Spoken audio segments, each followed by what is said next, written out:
We've talked a bit about what you did for Saturday morning in your position at CBS. Talk a bit about the weekly daytime schedule and your responsibilities and the changes you made to that schedule. Well, when I joined CBS in '63, they had the best of everything. I mean, they were number one from start to finish. They had 10 out of 10. You really can't do any better than that. And their lead over NBC was something like 250%, and the lead over ABC was 400%. It was some ridiculous numbers. And basically, the schedule was situation comedies from 10 to noon. Shows like Lucy and the Beverly Hillbillies and Andy Griffith and Dick Van Dyke and serials from noon to 2. Then from 2 to 3:30, there were game and audience participation shows, and then serials at the end of the schedule from 3:30 to 4:30. And that was and it worked. I think from noon on, the lowest share was 40. And you got to As the World Turns, that was in the 60s. I mean, I remember one half-hour rating that we got on a particular day was an 18 rating, which is just unheard of, anywhere. 18 rating you can't get that in prime time today. And it was great, and it gave me an opportunity to just kind of coast along and worry about Saturday morning. But one day in the summer, ABC put a show on that just turned everything around for them, a show called The Newlywed Game at 2 o'clock. And they put it against Password. And I always wondered I thought Password was a good show, but I sure didn't think it was a 60-share show. And I said to myself one day, this is somebody, they're going to come along with their Scooby-Doo in the afternoon, and they did. And they very wisely put it on in the summer when there were a lot of kids available. And they went from, like a 9 share to a 35 overnight with this Newlywed Game. They just went through the roof. And that really called into question, our whole schedule in the afternoon, whether these game shows were part of our long-term plan, or whether we should be thinking about doing something else. And, daytime, unlike prime time, is very glacial. So whatever it is you do, you have to be pretty damn sure of yourself before you make the move, because if you're wrong, it'll take years to correct the problem. So it ended up being a problem. By fall, the numbers for Newlywed Game went down, but Password, instead of doing a 60 share, was doing a 40. So we lost about a third of our audience. And a 40 coming off a 60 was kind of an ugly number. So we knew we had to do something, and there were different alternatives that we weighed. One alternative was expanding As the World Turns to an hour, and P&G owned the show, would have no part of that. They didn't want to fool around with something that was as successful as it is. And I decided that the best thing to do would be to put our own show in there. And we developed a show with Erna Phillips, who wrote As the World Turns. She was this little woman in Chicago who at the time was about, I figure she had to be 70 when I met her for the first time. And she was about 4'10", weighed about 8 pounds, and was an absolute killer. I mean, it's this woman. I saw her in meetings make grown men cry. That's how tough she was. I mean, she was murder. And somehow or other, I don't know, she thought I was her son. So we get along all right. And I talked her into developing for television the property Love is a Many Splendid Thing, which I thought would be kind of interesting. And she had a good fix on it, that we'd use the Eurasian girl and she'd come to the United States, and there'd be a nun in the show who was played by Donna Mills. And, she had a really good idea of how to do a traditional show, but dressed up a little bit with the Eurasians and nuns and and we put it on, got the rights from 20th Century Fox, and after a very difficult development period, put the show on at 2 o'clock in the afternoon. And the thing opened with about a 36, which for a serial is not bad, but it's, in an absolute sense, it was doing worse than Password. And proceeded in a week to plummet down to about a 28. If that wasn't bad enough, she got into a snit over something and one weekend quit. So I didn't have a writer on this show. So it was a combination of no writer. We're down to a 28. You know, the Eurasian girl, we cast a girl who couldn't act. She was just awful. And somehow or other, you know, we got a new writer in there and got the thing on some kind of an equilibrium into about a 33 to a 35 share level, which again was very good for a new serial, but for CBS, used to the 50s and the 60s, it would end up being unacceptable. And then we had Art Linkletter at 2:30 and To Tell the Truth at 3. And those two shows were also suffering because their lead in at 2 o'clock had been weakened. So we still had a real problem in the middle of the schedule. And I figured that the only way to solve the problem is to take a deep breath and do something really dramatic, and that is to go to an all-serial schedule. And the way we would get there, we had 2 P&G shows that were 15 minutes long from 12:30 to 1 o'clock, Search for Tomorrow and The Guiding Light. We would expand each of those to a half hour. So that was a half hour there. And we would take Secret Storm, you know, which was barely hanging in at 4 o'clock, and move it into the middle of the afternoon. So we blocked out As the World Turns, Love is a Many Splendid Thing, Guiding Light, Secret Storm, Edge of Night as our serial lineup.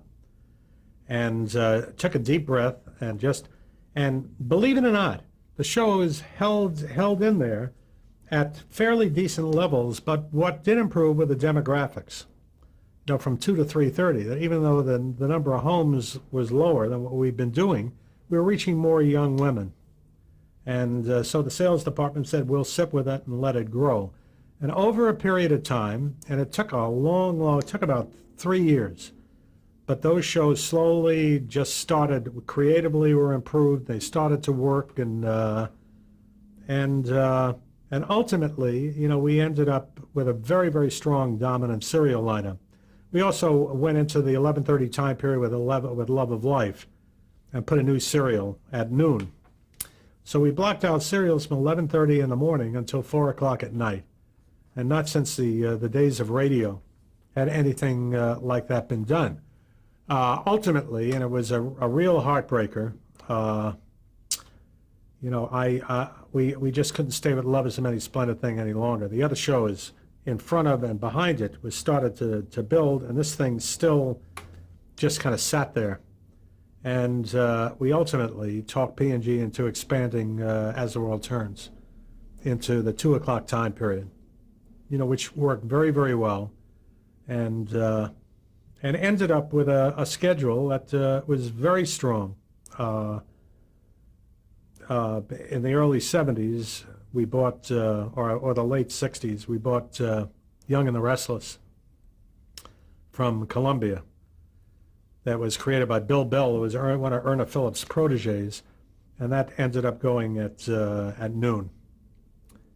And so we had a schedule: Love of Life, Young and the Restless, Search for Tomorrow, As the World Turns for an hour, Guiding Light, Secret Storm, Edge of Night, and that was our serial lineup. Now, with your all-serial lineup, what was the competition putting on up against you?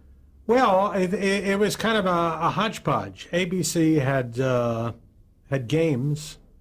They had serials, and they went at 2 o'clock with Let's Make a Deal, I think they had in there, and they had games, and then they went back to serials in the late afternoon. And NBC, I forget. I think it was some mix of both. But your philosophy was that this flow would actually retain and Yeah, build a bigger yeah, audience. and my philosophy was that we would be the serial network, and over a period of time, that's what happened.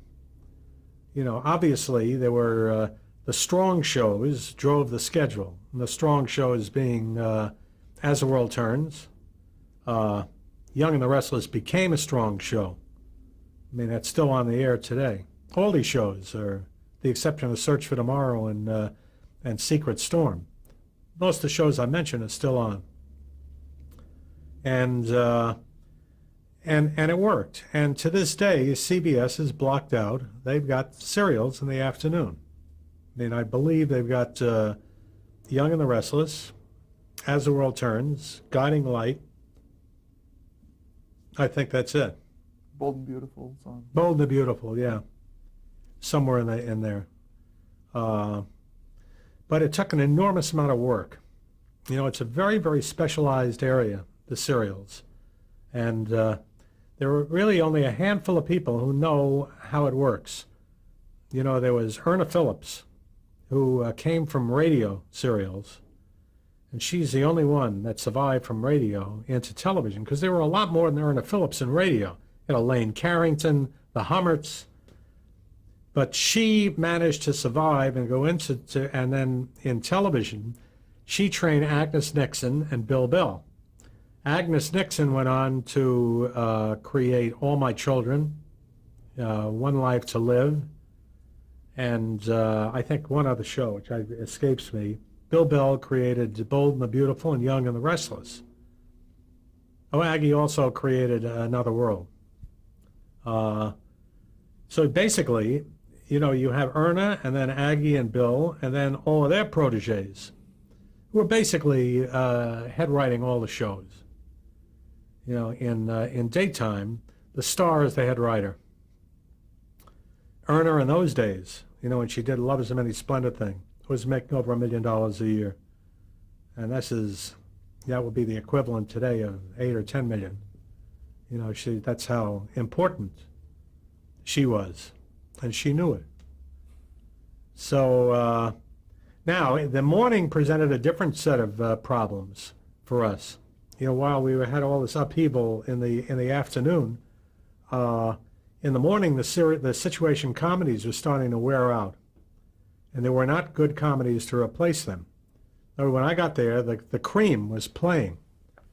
And so therefore, you know, we really had to rethink that strategy and ended up deciding to roll the dice and go with game shows against NBC's game shows, and developed 3 shows, one of which was a classic. We brought back Price is Right, and then developed 2 shows that were gambling shows.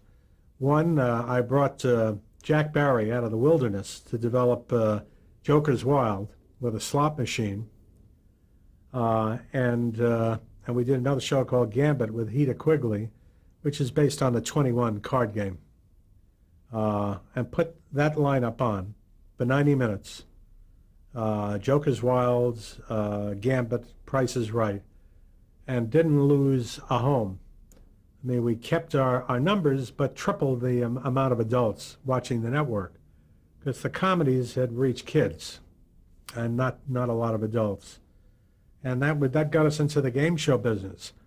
So I had a little break, you know, for the first year or so, where I could just concentrate on Saturday morning. And the moment Saturday morning was pretty well straightened out, then daytime started to fall apart in the afternoon and then the morning. And so by the end of my stay as the head of daytime, every half hour had changed. I mean, we went with a schedule with games in the morning and serials blocked out the rest of the day. And over a period of time, you know, it's from a P&L point of view, the schedule became even more successful than the schedule that I inherited when I joined CBS. And those are the tales of woe from daytime. Now talk a bit, you said you brought Jack Barry in from the wilderness. Talk a bit about him, sort of what his stock was at that point and the experience of working with him, at that point in his career? Well, Jack was a dear guy. I mean, he was a very, very good friend. And I met Jack through a man by the name of Stretch Adler, who was running KTLA, and who is Jim Aubrey's best friend.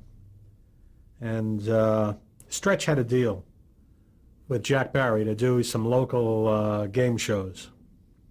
You know, through Aubrey, he finagled a development deal at CBS, and that's how I met Jack. And we developed a couple of ideas that really didn't go anywhere. I think we piloted one called Pick and Choose. And he came to me one day and he said, I've got this really good idea, you know, involving a one-armed bandit. And I said, sounds like a great idea. You know, let's develop it. Sounds terrific. And I was now, you know, in a frame of mind. I was looking for game shows. We developed this thing. We did run-throughs. I forget once, you know, we did a run-through in my conference room in the CBS 51 West 52nd Street, and I didn't realize that they were illegal, that if you get caught with a one-armed bandit in New York City, at that point, they throw you in jail. And the guy walks into the CBS building with a one-armed bandit under his arm, this big machine. And I thought that they were going to call the police. It was a very, very serious problem for about a minute and a half. So we had to sneak the thing into the building. But he developed a really cute idea. And he was not, you know, when he worked with Dan Enright was really the game maven. You know, he was the guy that did most of the development, and Jack was he was the outside guy. He was the MC. But he really, I guess, learned his craft well, because he shaped this format, and we put it on the air, and it was a very, very successful show. I think it opened with about 30% of the audience, which did better than Lucy did in that lead-off time period. And I'll never forget, it's one of these things that will end up going in my book, that the show was on the air, and I was out at TV City. The show was originating at TV City, and I get a call from the Broadcast Standards Department, the guy in the Standards Department covering the show, and he says, you better get down to the stage here. And he says, I don't want to say anything more, just come down to the stage. I go down to the stage, I meet this guy, he takes me behind stage, and there's Jack Barry on a ladder, fooling around with the machine, if you can believe that. You know, literally fixing the machine. And I almost broke his neck. You know, I grabbed him off of the ladder. I said, what are you doing? Are you crazy? Are you out of your, what are you doing behind that machine? You shouldn't go within a mile of that machine. Why are you doing this? And I almost had a heart attack. And I guess some people, they never get it out of their system. How long after the game show scandals was this? Well, this is the game show scandals were in the early 50s. You know, this was in the late 60s. But this was his first shot at the big time. You know, and they're just foolhardy. So, but he was a good guy. I mean, in spite of his eccentricities. And I had I also became the game show expert at the network. We wanted to try a game show out in prime time in the summer. And I developed two shows, one with Bob Stewart, you know, who used to work for Goodson on Password, a show called Faces Familiar, you know, which was, the format was scrambled faces. You had to identify who the faces were. And the other show was called Hollywood Squares, which I literally created with Heater Quigley. You know, they had originally come in with a show called Three in a Row. And I said, well, that's kind of complicated. Why don't we do X's and O's, and it'll be tic-tac-toe. And wrote it down on a napkin. And at any rate, it was Hollywood Squares. The only difference between what's on the air now and back then was that Bert Parks was the MC. And we did that pilot, and we did Faces Familiar. The guy who directed Hollywood Squares is a man by the name of Larry White, you know, who I used to work with at CBS, who before I got CBS was head of daytime, and he directed the show, and then moved over to NBC as head of daytime. And you know, that great impeccable taste that I had these two shows. I had to pick one, and I picked Faces Familiar for Friday night at 9:30, And the first thing he did at NBC was to buy Hollywood Squares for 11:30, and changed the host, got Peter Marshall, put it on, and it was an enormous hit. That was one of the worst calls I ever made in my life. But the game show area, like serials, is an area unto itself. I mean, it's just populated by really strange people, and there's a lot you have to learn about what works and what doesn't work. And I had an opportunity to observe from the best. Now, I had great respect for Mark Goodson, who I thought was there was nobody who came close to him in terms of his talent and knowledge of game shows. I mean, and if he would come in with an idea, you had to listen.